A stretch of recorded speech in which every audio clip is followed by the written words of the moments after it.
Yashraj films spy universe में पहली बार असली बाजी पलटने वाली है, क्योंकि इस बार मैदान में टाइगर या पठान नहीं, बल्कि 2 अल्फा उतर चुकी है।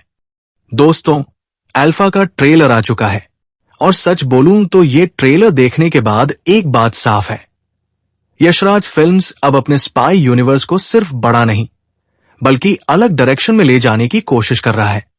अब तक हमने इस यूनिवर्स में टाइगर देखा, पठान देखा, कबीर देखा, लेकिन अल्फा में पहली बार फोकस फीमेल एजेंट्स पर है और यही चीज इस ट्रेलर को बाकी स्पाई फिल्मों से थोड़ा अलग बनाती है। ट्रेलर की शुरुआत से ही एक डार्क, इंटेंस और डेंजरस माहौल क्रिएट होता है। आलिया भट्ट का कैरेक्टर यहां सिर्फ ग्लैमरस स्पाई नहीं लग रहा, बल्कि एक ऐसी ट्रेन्ड किलर की तरह दिखाया गया है जिसे बचपन से ही फाइट, सर्वाइव और अटैक करना सिखाया गया हो। उनकी आंखों में डर नहीं है, गुस्सा है, दर्द है और एक मिशन है। और फिर एंट्री होती है शर्वरी की।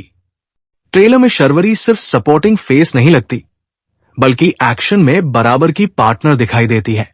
Bike chase, gun fights, close combat, trailer साफ दिखाता है कि मेकर्स उन्हें भी पूरी पावर के साथ प्रेजेंट करना चाहते हैं।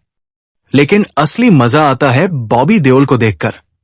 बॉबी देओल पिछले कुछ सालों में जिस तरह विलन रोल्स में अपना अलग इंपैक्ट बना रहे हैं, अल्फा में भी उनका लुक और प्रेजेंस काफी डेंजरस लग रहा है। उनका कैरेक्टर ऐसा लग रहा है जो सिर्फ विलन नहीं, बल्कि हीरो से भी ज्यादा अनप्रेडिक्टेबल हो सकता है। अनिल कपूर की प्रेजेंस ट्रेलर को एक सीनियर अथॉरिटी वाला फील देती है। स्पाई यूनिवर्स में ऐसे कैरेक्टर्स कहानी को ग्राउंड करते हैं और यहां भी उनका रोल मिशन को डायरेक्शन देने वाला लग रहा है। अब बात करते हैं ट्रेलर की सबसे बड़ी स्ट्रेंथ की, एक्शन और स्केल। ट्रेलर में एक्शन सीक्वेंसेस बड़े लग रहे हैं, लोकेशंस ग्रैंड है, बैकग्राउंड म्यूजिक इंटेंसिटी बढ़ाता है और सिनेमाटोग्राफी में वो पॉलिश्ड यशराज फिल्म्स वाली फील साफ दिखाई देती है। मतलब ट्रेलर में पैसा लगा है, मेहनत दिख रही है और मेकर्स ऑडियंस को थिएटर तक खींचने की कोशिश पूरी ताकत से कर रहे हैं।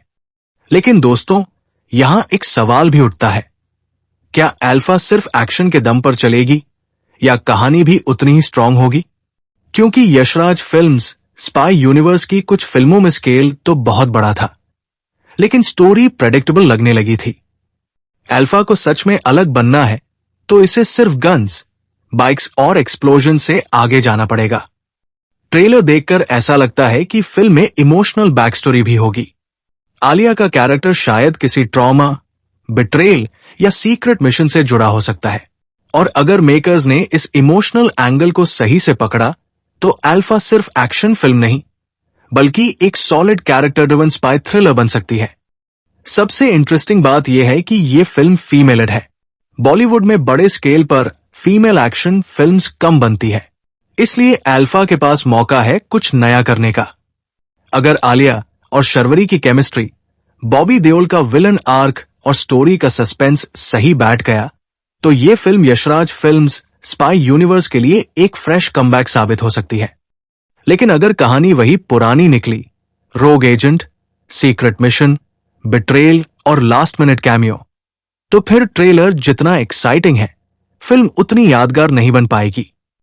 मेरे हिसाब से अल्फा का ट्रेलर प्रॉमिसिंग है। आलिया भट्ट का ट्रांसफॉर्मेशन स्ट्रांग लग रहा है, शर्वरी एक्शन में कॉन्फिडेंट दिख रही है, बॉबी देओल विलन के रूप में फिर से असर छोड़ सकते हैं और यशराज फिल्म्स ने स्केल के मामले में कोई कमी नहीं छोड़ी। अब असली टेस्ट ट्रेलर का नहीं, फिल्म का होगा, क्योंकि ट्रेलर हाइप बना सकता है, लेकिन ऑडियंस का ट्रस्ट सिर्फ अच्छी कहानी जीतती है। तो दोस्तों, अल्फा ट्रेलर पर मेरी तरफ से वर्डिक्ट है।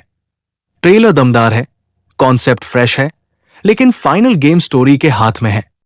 अब आप बताइए, क्या alpha Yashraj films spy universe को फिर से टॉप पर ले जाएगी या ये भी सिर्फ एक स्टाइलिश एक्शन पैकेज बनकर रह जाएगी? कमेंट में अपनी राय जरूर बताइए और अगर आपको ये रिव्यू पसंद आया हो तो वीडियो को लाइक करिए, शेयर करिए और ऐसे ही ऑनेस्ट रिव्यूज के लिए चैनल को सब्सक्राइब कर लीजिए।